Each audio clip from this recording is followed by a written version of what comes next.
Pada 31 Desember 2025 yang lalu, dunia gaming dihebohkan dengan bocornya room key dari konsol PS5. Dan emangnya gimana kronologis dan apa efeknya untuk dunia game di masa depan? Yuk, Dek Neta, ngintro dulu, silahkan. Selamat datang di Gamer Paruh Waktu. Kita akan ngomongin game retro tiap akhir minggu. Ya, mari kita mulai gamblein kronologis dan potensi pengaruhnya di masa depan akan kebocoran room key dari konsol PS5 ini. Dan saya akan membahasnya sesingkat dan sesederhana mungkin, dan semoga kamu menikmatinya.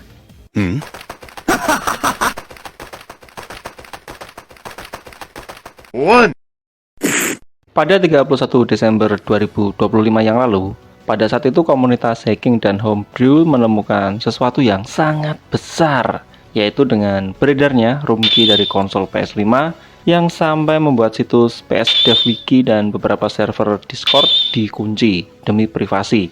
Kemudian hal tersebut dikonfirmasi dari akun Twitter @brutalsam dan @shadesc1 di mana mereka sempat berbagi room key tersebut meski kemudian postingannya dihapus dan terkena DCMA takedown. Tapi di era sekarang, jejak digital tentu amat sangat sulit untuk dihilangkan meskipun hanya muncul untuk sesaat. Hingga akhirnya kejadian ini terendus oleh media gaming dan media teknologi besar, kemudian disusul menyebar di berbagai forum, di Reddit dan juga di YouTube, dan seterusnya menjadi topik panas untuk beberapa saat. Kehebohan tersebut juga dilanjut dengan kehebohan lain berupa terjadinya inflasi untuk game PS4 berjudul Star Wars Razor Revenge. Dari yang semula cuma berharga resmi $15, sekarang bisa tembus sampai lebih dari $200. Memangnya apa itu room key dan kenapa game Star Wars Razor Revenge ini mengalami inflasi parah? Karena keduanya ternyata saling berhubungan. Oke, kita bahas dulu soal apa itu room key dan kenapa sangat penting bagi konsol PS5. Di sini saya akan coba memberi analogi sesederhana mungkin, karena jika dijabarkan secara utuh akan sangat panjang dan lama, meskipun tidak keras.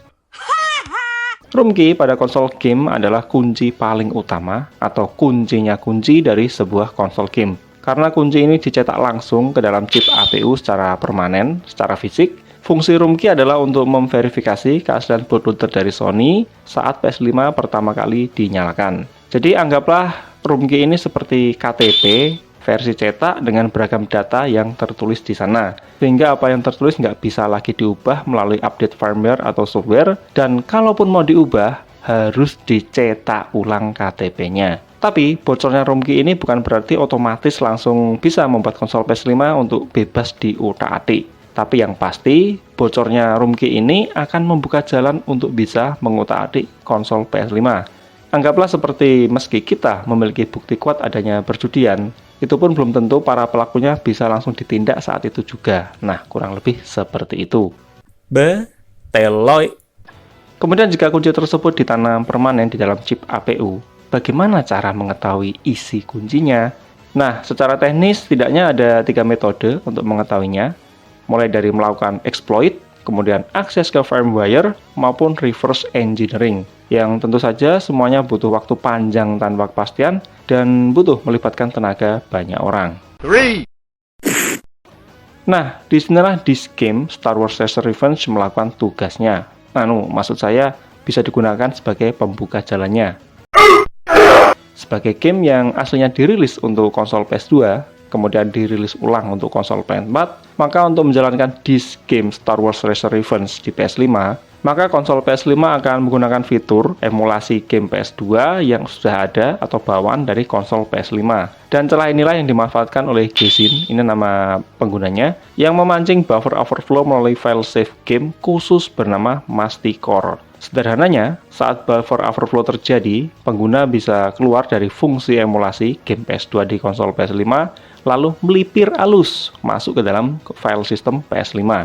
Maka hal ini langsung menjadikan harga disk game Star Wars Razor Revenge naik gila-gilaan. Karena sampai saat video ini saya buat, baru disk game Star Wars Razor Revenge yang diketahui paling mudah untuk men-trigger exploit di konsol PS5. Dan sama halnya seperti situasi room key yang dicetak langsung pada chip APU, game Star Wars Razor Revenge versi fisik ini juga tercetak langsung pada keping Blu-ray. Jadi, nggak bisa diperbaiki via patch ataupun update. Tapi Sony nggak perlu malu karena mereka bukan satu-satunya produsen konsol yang pernah mengalami hal serupa. Karena Nintendo Switch juga pernah mengalaminya dengan celah pada chip Tegra X1-nya. It's me, Mario. Lalu apa dampak ke depannya? Dampaknya tentu saja terbukanya potensi untuk memaksimalkan penggunaan konsol PS5 menjadi tidak sebatas hanya untuk memainkan game-game PlayStation saja.